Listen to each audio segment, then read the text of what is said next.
Hi, I'm Ernie Zor, and I'm the voice of this Puritas Spring software video.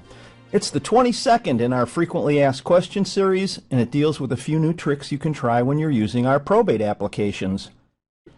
No matter what your experience, I think you're going to find that one or two items in this video are especially useful. You may remark to yourself, hey, that's a good idea. And that's, in fact, one of our goals, to give you good ideas. Also, I'm going to cover some lesser-known features that, again, even experienced users may not have known existed. There's a lot to cover, so let's get started. Wait, before I get started, note that although I'm using the All Ohio Probate program in this demonstration, the tips and techniques also apply to Cuyahoga County Probate Forms, Franklin County Probate Forms, and our Hamilton County Probate Forms applications. Let's start with a question I recently received from a user who complained that the court information on her notices kept erasing.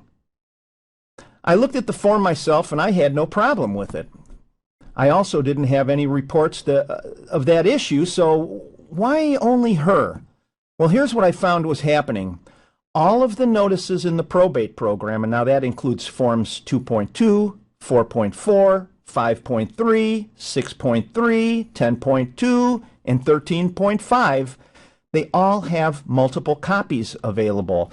And that's so that if you send a notice to, let's say, 25 different beneficiaries, you don't have to keep reusing the same form over and over again. The probate application will create 25 separate forms.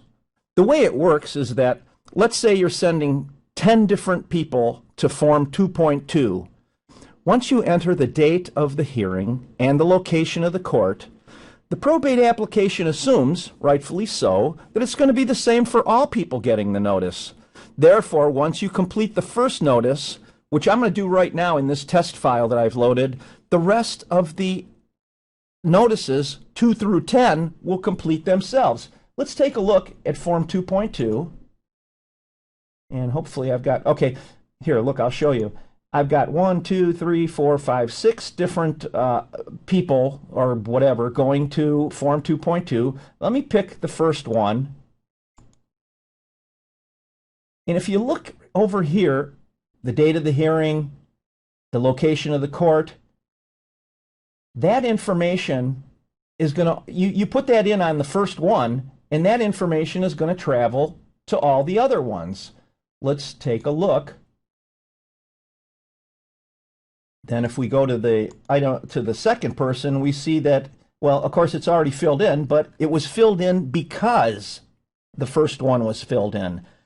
So why were this user's entries erasing themselves? Well, the first person on the next of kin worksheet that she had was checked off for Form 2.2, but the date, time, and location fields were incomplete. They weren't filled out at all.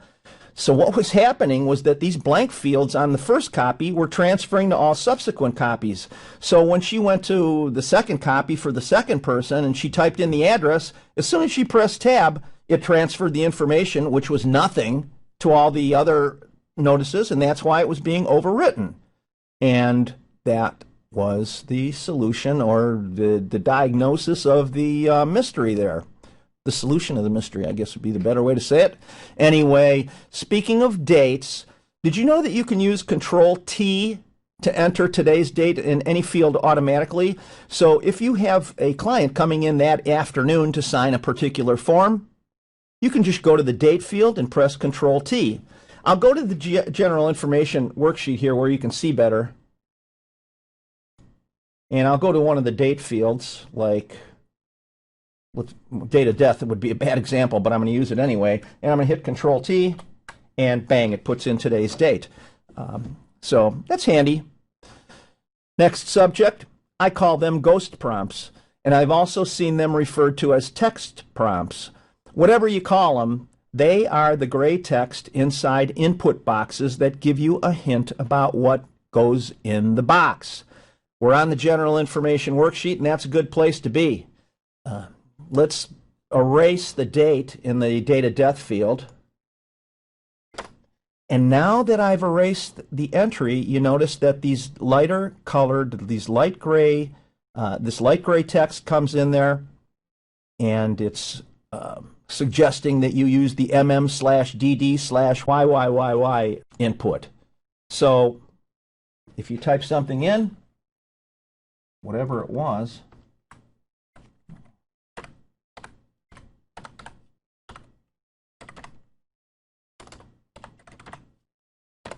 it disappears. Oh, and by the way, when you print, the ghost prompts don't show up.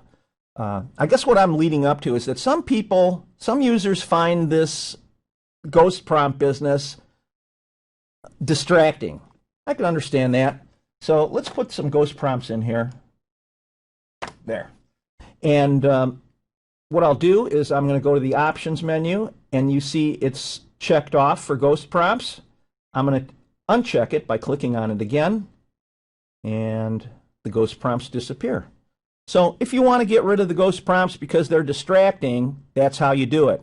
And while I'm talking about ghost prompts, I'll mention that if you've got your prompts turned off, like I do now, there are a series of unidentified fields next to the amount fields on page 1 of Form 4.0, the application for authority to administer. I'm going to bring that up on my screen right now.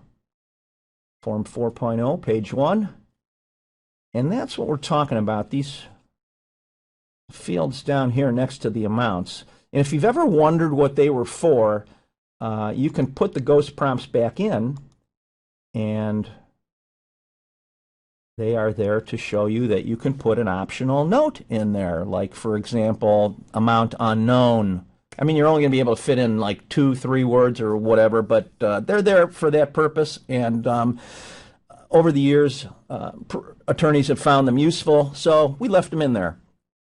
Okay, oh, this next trick, this is an interesting one that was called in by a user. You know that you can enter items in the asset worksheet, of course, and you can enter them in any order that you want. Still, most of the time, especially if you're working on a large estate, you want the worksheet items organized so that you can find things quickly, because the ultimate goal is to file the final account. The user told me that she made up an asset worksheet template for her default file, and she had pre-entered the Form 13.0 account categories so that she can just insert things into the proper classification as she went along entering them, and they were all kind of grouped together, maybe easier to work with. The program's going to group them anyway, even if you didn't do this, but I thought it was kind of neat. And what I'll do is I have a template made up here. I want to say my changes, no. Let's just take a look at the asset worksheet. This is a blank file, essentially. It would be your default file, actually. And let's go to that asset worksheet. And there you see the titles? What she did was she put the titles in, personal property not sold, but she never really sent them anywhere. Didn't categorize them, didn't do anything, because they're only labels that she put in the table. Now, if she has personal property that wasn't sold, how would you do that? You'd go to this one, insert. Yeah, there we go. And now I can put, whoops, grand piano. And as I'm completing my worksheet, all the property of like kind will be grouped together. Kind of nice. I thought it was a clever idea. So you understand that that's something that you would do in the default file. And if you want to know more about the default file, we have a very short 5-minute video on the default file. And I don't think we cover this particular aspect, which is an interesting twist. So very, very useful. I think you'll find that you could find a place for that in your toolbox. All right, next thing is I'm going to go back to that test file that I had opened. And I'm going to go to the asset worksheet. And you see there's a lot of assets in here. Sometimes you could have pages of assets.